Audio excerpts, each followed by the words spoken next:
Hey everyone, this is Rachel, and today I'm here with a new scrapbooking process video. Thanks so much for joining me here, and I hope you enjoy. If you could flick me a thumbs up, that would be super awesome, and I would love it if you would become a subscriber. You can also click on the notification bell so you always know when I have a new video up. Alright folks, let's get going!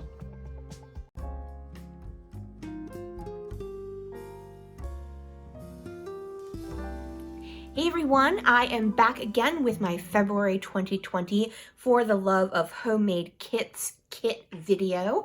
I will put a link in the description box below, so all of the YouTube participants who are making layouts and using their February kits will have all of their videos in that playlist. All of my videos will be there as well, of course. In addition to doing this For the Love of Homemade Kits, I'm also participating in the My Little Scrapbook Store online crop, which was the first weekend in February, and then you have until President's Day to make the layouts. So I am doing one of the challenges, and that was to put your papers in this, cut your papers to like this look, and then make your layout from that, just as a different way to make a layout. And I thought that sounded like really fun, and I wanted to do it, so hence me making this layout today. All right, so I am scrapbooking one photo of Ms. Xanthe, who is of course supervising my job of recording her in posterity. So I just wrote this out in a post-it note, so I didn't have to have anything electronic, like look at my Kindle or whatnot. All right, I am beginning to ramble, so I'm going to go ahead and get you put on fast forward. Before I do, if you could make sure to flick me a thumbs up, that would be super awesome. And as I said, in the description box below will be all the information to see the other people doing videos. All right, then let's get going.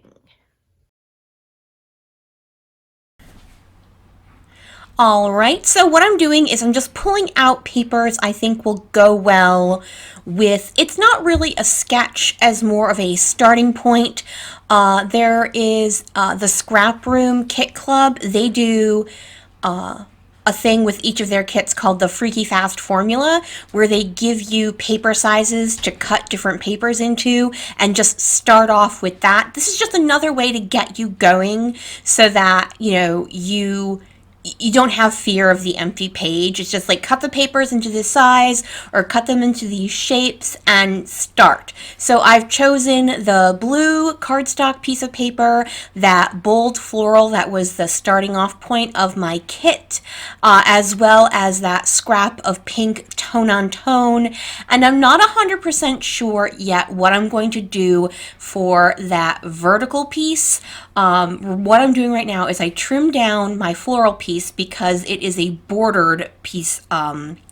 The way it's laid out is it has a border, so I'm going to do the border in this navy card. It's not really navy. It's more of a slightly lighter than navy blue piece of paper. It's actually called Typhoon from Basil. And I have a Caterpillar crop, which is a rotary trimmer, so I kind of have to zhuzh my paper under that to make it be able to do this border. And I did mess it up slightly. It's fine. It's really not that noticeable. I put it down in the bottom corner and not worth it to do it over. So I'm kind of auditioning pieces to be the skinny vertical, but I did need that chunkier vertical. I do decide on that pink tone on tone from my kit, and that none of those pieces of paper are going to work. So I'm going to go to my secondary choice, which you'll see in a bit when I start working on it. So before I glue everything down, I've decided to take all of my edges and ink them up with Hickory Smoke Distress ink. I go ahead and lay that down, and a trick I learned from my friend Kelly, who's also on YouTube, she's my partner in crime for our Stash Bash series, is just to do one side of the paper when you want to, when you're gluing down like a large chunk of it like that, and then once you get that down and it's straight, you can then go back and glue down the other sides. I will say I was slightly sad to have used the B side of that multicolor heart paper. I really wanted to use that as a background, but this is what really worked the best. And I don't know if I have a layout where I want to use that whole chunk as a background. I didn't have a specific idea in mind, so I just went ahead and used it. So what I do have that also is very reminiscent of a skinny strip of paper. If you notice, by the way, I'm feeding the very tiny strips of paper to Xanthi because she loves them and it keeps her in her little box rather than on my scrapbooking table. So I considered that aqua and gold stripe, but I finally decided that the little mini floral would work better because it's actually almost an exact replica of the larger floral paper, just on a white background rather than on a navy background. So I'm just using my new T-square ruler that I finally managed to buy. It's all of $1.84, but for some reason I could never remember to pick one up when I was in a place that would sell them. Do not know why. Anyway, I just used that. It wasn't necessarily important that it be like super duper straight. I just didn't want it to be really wonky. That was all. So I'm showing you what my page looks like in comparison with the what was shown, and it was, like I said, it wasn't necessarily a sketch. It just had, you know, where to place your papers.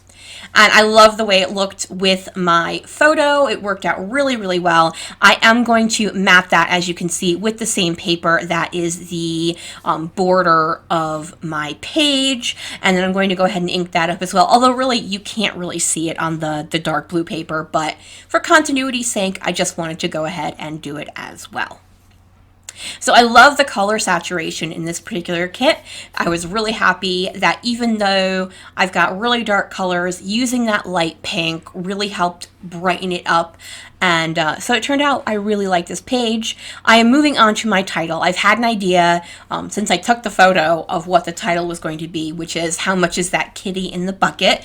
Obviously based off the song of How Much Is That Doggy in the Window? So what I was doing was looking at my LE Studio title stamps, title builder stamps, and seeing if maybe Much or Is That were stamps in there, but they actually didn't have any. So I'm going to be using all of my alphas, not all of my alphas, but all of the alphas you see here for my title. I am going to cut ahead because it took a while for me to get it together and then all glued down, but I'm using those Dear Lizzie thickers, the Paige Evans thickers, as well as both the flat tile stickers and the flat floral stickers that were all part of my kit.